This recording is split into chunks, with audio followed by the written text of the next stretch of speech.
నమస్తే, welcome to the date line. నేను దేవులపల్లి అమర్.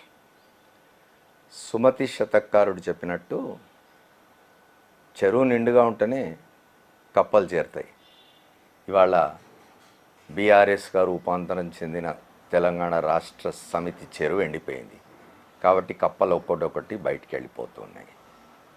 మొదలు దానం నాగేందర్, ఆ తర్వాత కేశవరావు, ఆ తర్వాత కడియం శ్రీహరి, ఇంకా చాలామంది ఇట్లా పోయేవాళ్ళు ఉంటారు కాంగ్రెస్ నుంచి. తప్పనిసరిగా ఈ లోక్సభ ఎన్నికల ముందో ఎన్నికల తర్వాతో బీఆర్ఎస్ ఖాళీ అయ్యే అవకాశం అయితే చాలా ఎక్కువగానే కనిపిస్తున్నది. ఎందుకంటే అధికారంలో ఉన్న పక్షంతో ఉంటేనే తమ ప్రయోజనాలు నెరవేరుతాయి, తమ వ్యాపారాలు నడుస్తాయి అని అనుకునే వాళ్ళు రాజకీయాల్లో ఉన్నప్పుడు ఇట్లానే ఉంటుంది.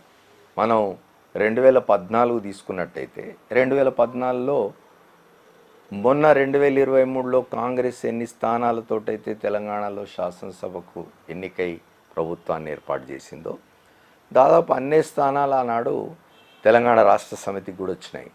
ఆనాడు చంద్రశేఖరరావు గారు ఏం చెప్పినారు? తెలంగాణ రాష్ట్ర సమితి అధినేత చంద్రశేఖరరావు చెప్పింది ఏంటంటే, మేము సుస్థిరత కోసం, స్టెబిలిటీ కోసం అని చెప్పి తప్పనిసరి వేరే పార్టీల వాళ్ళు వస్తామంటే తీసుకుంటూ ఉన్నాం. ఎందుకంటే మరోపక్క చూస్తున్నాం, చంద్రబాబు నాయుడు డబ్బులు ఇచ్చి ఎమ్మెల్యేలని కొనే పనిలో ఉన్నాడు. ఓ కేసు కూడా బయటపడింది. కాబట్టి మేము ఇవాళ సాధించుకున్న తెలంగాణ రాష్ట్రంలో గెలిచొచ్చి ఏర్పాటు చేసుకున్న ప్రభుత్వం సుస్థిరంగా ఉండాలంటే ఇది తప్పదు. కాబట్టి మేము వేరే పార్టీల వాళ్ళని చేర్చుకుంటున్నాం అని చెప్పినారు. ఇవాళ 10 ఏళ్ల తర్వాత కాంగ్రెస్ గెలిచింది. కాంగ్రెస్ కూడా దాదాపుగా అదే బొటాబొట్టి స్థానాలు వచ్చినవి. 60 మ్యాజిక్ ఫిగర్ అయితే 64 కాంగ్రెస్కి వచ్చినాయి, 1 మిత్రపక్షమైన సిపిఐకి వచ్చింది. కాబట్టి ఇవాళ కాంగ్రెస్ కూడా అవసరమే. ప్రభుత్వాన్ని పటిష్టపరచుకోవాలంటే, ప్రభుత్వాన్ని సుస్థిరపరచుకోవాలంటే కాంగ్రెస్ కూడా ఇవాళ టీఆర్ఎస్ను ఖాళీ చేయాల్సిన పరిస్థితే ఉంటుంది. అది ఏ పార్టీకైనా తప్ప. ఎందుకంటే పార్టీల్ని ఇవాళ రాజకీయ పార్టీలను విమర్శించి లేకపోతే రాజకీయ పార్టీలను తప్పుపట్టి ప్రయోజనం లేదు. ఎందుకంటే ఈ రాజకీయ పార్టీలన్నిటిలో చేరుతున్న అవకాశవాద రాజకీయ నాయకులు ఉన్నంత కాలం ఇట్లాంటివి కొనసాగుతూనే ఉంటాయి. ఇప్పుడు మనం మాట్లాడుకున్న దానం నాగేందర్ ఎవరు? కాంగ్రెస్ నుంచి వచ్చినవాడు. కాంగ్రెస్లో తనకు ఆసిఫ్ నగర్ టికెట్ రాలేదని చెప్పి 2004లో రాత్రికి రాత్రి వెళ్ళి పచ్చకండువా కప్పుకొని తెలుగుదేశం పార్టీ తరఫున పోటీ చేసి గెలిచి 2004లో కాంగ్రెస్ ప్రభుత్వం ఏర్పడి రాజశేఖర రెడ్డి ముఖ్యమంత్రి కాగానే మళ్ళీ ఆ పచ్చ చొక్కా విప్పేసి కాంగ్రెస్ పార్టీలో చేరి మళ్ళీ ఆసిఫ్ నగర్ నుంచి పోటీ చేసి కాంగ్రెస్లో కొనసాగినవాడు. 2014లో తెలంగాణ రాష్ట్ర సమితి ప్రభుత్వం ఏర్పడిన తర్వాత దానిలోకి వలసపోయినాడు. మళ్ళీ వాళ్ళ కాంగ్రెస్లోకి వలసపోయినాడు. కాబట్టి దానం నాగేందర్ లాంటి వాళ్ళని రాజకీయాల్లో ప్రోత్సహిస్తున్న వాళ్ళను, రాజకీయాల్లోకి అటువంటి వాళ్ళని తీసుకొస్తున్న వాళ్ళను, అట్లాంటి వాళ్ళను నాయకత్వంలో కూర్చోబెడుతున్న వాళ్ళను అనాలి. రాజకీయ పార్టీలు అట్లానే తయారయ్యాయి. అది తెలంగాణ రాష్ట్ర సమితి కావచ్చు, కాంగ్రెస్ కావచ్చు, ఇంకోటి కావచ్చు. ఎవరైనా సరే తమ పార్టీని సుస్థిరం చేసుకోవడం కోసం, తన ప్రభుత్వాన్ని సుస్థిరం చేసుకోవడం కోసం ఇట్లా అనైతికమైన పనులకు పాల్పడడం, అనైతికమైన కలాపాలకు మద్దతునివ్వడం అనేది చాలా సహజంగా జరుగుతుంది. కాబట్టి ఇవాళ చంద్రశేఖరరావు గారు ఏమి ఆశ్చర్యపోవాల్సిన అవసరం లేదు. ఎందుకంటే ఇంకా చాలామంది పోతారు, ఆయనకి తట్టుకొని నిలబడాల్సిన అవసరం ఉంది. ఆయన కొడుకు వాళ్ళ కేటీఆర్ ఒక ట్వీట్ చేసినాడట. ఏమిటంటే ఇట్లాంటి వాళ్ళు పోతూనే ఉంటారు, కేసీఆర్ ఒక్కడిగానే తెలంగాణ సాధించినాడని. అది ఇప్పటికైనా అట్లాంటి అభిప్రాయాన్ని మార్చుకుంటే మంచిది. కేటీఆర్ లాంటి వాళ్ళు, తెలంగాణ రాష్ట్రం అనేది ఒక్క కేసీఆర్ వల్ల సాధ్యమైంది కాదు.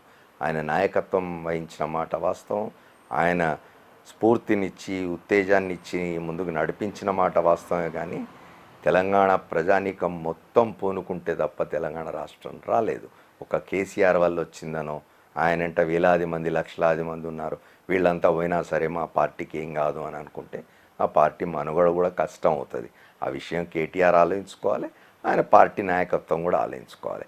ఇక ఈ పోతున్న వాళ్ళ గురించి మాట్లాడుకున్నట్టయితే నిబద్ధత, విశ్వసనీయత, విధేయత, సమర్థత, ఈ 4 ఏ కోశాన లేని వాళ్ళే వీళ్ళంతా. ఇప్పుడు మనం మాట్లాడుకుంటున్న వాళ్ళు ఏం జరిగింది? 3-4 మాసాల క్రితం తెలంగాణలో శాసనసభ ఎన్నికల ఫలితాలు వచ్చి కాంగ్రెస్ ప్రభుత్వం ఏర్పడగానే కడియం శ్రీహరి మాట్లాడింది ఏమిటి? కడియం శ్రీహరి ఏమన్నాడు? 6 మాసాల కంటే ఈ ప్రభుత్వం ఉండదు, మళ్ళీ మా నాయకుడే ముఖ్యమంత్రిగా ప్రభుత్వం ఏర్పడుతుంది, కేసీఆరే ముఖ్యమంత్రిగా ప్రభుత్వం ఏర్పడుతుంది అన్నాడు. 3 మాసాల్లో ప్రభుత్వం మారలేదు కానీ ఆయన మారినాడు, ఆయన పార్టీ మారిపోయినాడు కాంగ్రెస్లోకి. ఆయన బోడే కాదు, ఆయన కూతుర్ని కూడా, డాక్టర్ కావ్య, విద్యావంతురాలై ఉంటారు డాక్టర్ కావ్య అంటే, అట్లాంటి వాళ్ళని కూడా తీసుకొని పోవడం అంటే ఇవాళ వస్తున్న కొత్త తరానికి కూడా తమ కరప్ట్ పాలిటిక్స్ని, అవినీతిమయమైన రాజకీయాల్ని, లేదా ఏమంటారు గోడ దూకుడు రాజకీయాల్ని, లేదా అవకాశవాద రాజకీయాల్ని తమ తర్వాతి తరానికి కూడా అందిస్తున్న వాళ్ళు వీళ్ళంతా. కడియం శ్రీహరి కావచ్చు, లేకపోతే కేశవరావు కావచ్చు. కేశవరావుకు ఈ పార్టీ చేయంది ఏమిటి? ఆయన ఇవాళ మాట అన్నాడని చెప్పి సామాజిక మాధ్యమాల్లో తిరుగుతున్నది. తీర్థయాత్రలకు వెళ్ళి రావడం తప్ప, వెళ్ళొచ్చి మళ్ళీ నేను నా సొంత గుట్టికి పోతున్నాను, తెలంగాణ ఇచ్చిన కాంగ్రెస్లోనే నా తుది శ్వాసాన్ని మాట్లాడుతున్నాడని విన్నాను. తెలంగాణ కాంగ్రెస్ తెలంగాణ రాష్ట్రాన్ని ఇచ్చిన నాడు కేశవరావు కాంగ్రెస్లో ఉన్నాడు. కాంగ్రెస్లో మామూలుగా లేడు ఆయన. అంతకుముందు పిసిసి అధ్యక్ష పదవి అనుభవించినాడు. ఆ తర్వాత అనుకోని సంఘటనల్లో తన కొడుకు ఇబ్బందుల్లో పడితే కాంగ్రెస్ ప్రభుత్వం ఆ కొడుకును రక్షించి, ఈయన పరువు ప్రతిష్టలను రక్షించి, ఈయనను మళ్ళీ రాజ్యసభ సభ్యుడిగా రాజశేఖర రెడ్డి గారు పంపిస్తే రాజ్యసభ సభ్యుడిగా ఉన్న కాలంలో తెలంగాణ రాష్ట్రం వచ్చింది. అట్లాంటి తెలంగాణ రాష్ట్రం ఇచ్చిన కాంగ్రెస్ పార్టీని కాలితో తన్ని తెలంగాణ రాష్ట్ర సమితిలో చేరిన కేశవరావు నుంచి కేసీఆర్ ఇంతకంటే వేరే ఏమి ఆశిస్తారు? ఒకటి ఉన్నది, ఒక ఇది చెప్పుకుంటుంటారు కథ. ఒక వివాహిత యువకుడు మంచివాడు అనుకున్నారు. అతను భార్యతో బాగున్నాడు, బాగానే సంసారం చేస్తున్నాడు. కొద్ది రోజుల తర్వాత ఇంకొక అమ్మాయి మీద ఆయన దృష్టి పడింది. ఆ అమ్మాయి వెంట తిరగడం మొదలుపెట్టినాడు. అయితే ఆ అమ్మాయి తెలివిగలది, విజ్ఞురాలు కాబట్టి ఓ రోజు పిలిచి చెప్పిందట, నువ్వు నీ భార్యను ఎట్లా అయితే వదిలేసి వస్తున్నావో రేపు నన్ను కూడా వదిలేయమని ఏమిటి నమ్మకం, కాబట్టి దయచేసి వెళ్ళిపో అని చెప్పింది. ఇవాళ ఇట్లాంటి వాళ్ళే వీళ్ళంతా కూడా. ఇవాళ కడియం శ్రీహరి అయినా, కేశవరావు అయినా, లేకపోతే దానం నాగేందర్ అయినా, రేపు మారబోయే మరికొద్ది మంది అయినా, చాలామంది అయినా, వీళ్ళెవ్వరూ కూడా రాజకీయాలని నీతిమంతమైన మార్గంలో నడపాలి అనుకుంటున్న వాళ్ళు కాదు. రాజకీయాలను వ్యాపారంగా చూసేవాళ్ళు, రాజకీయాలను తమ కుటుంబానికి అనుకూలంగా, తమ కుటుంబానికి లాభం జరిగే విధంగా రాజకీయాల్ని వాడుకోవాలనుకునేవాళ్ళు. కాబట్టి ఎవరు అధికారంలో ఉంటే ఆ పార్టీకి వెళ్తారు వీళ్ళు. కేశవరావు కుటుంబానికి జరగంది ఏమిటి? కేశవరావుకు రాని పదవులు ఏమిటి? 3 సార్లు రాజ్యసభలో ఉన్నాడు ఆయన. అట్లాగే ఆయన కూతుర్ని తెలంగాణ రాష్ట్ర సమితి లేదా బీఆర్ఎస్ ఆయనను హైదరాబాద్ మేయర్ని చేసింది. ఆయన కొడుకు ఒక కార్పొరేషన్ పదవి కట్టబెట్టింది. ఇంకా ఏం చేస్తుంది ఆ పార్టీ నుంచి వాళ్ళ వదిలేసి వెళ్ళిపోయి నేను సొంత గుట్టికి పోతున్నాను అని కేశవరావు చెప్పుకోవడం అంత అన్యాయమైన వ్యాఖ్య ఇంకోటి ఉండదు.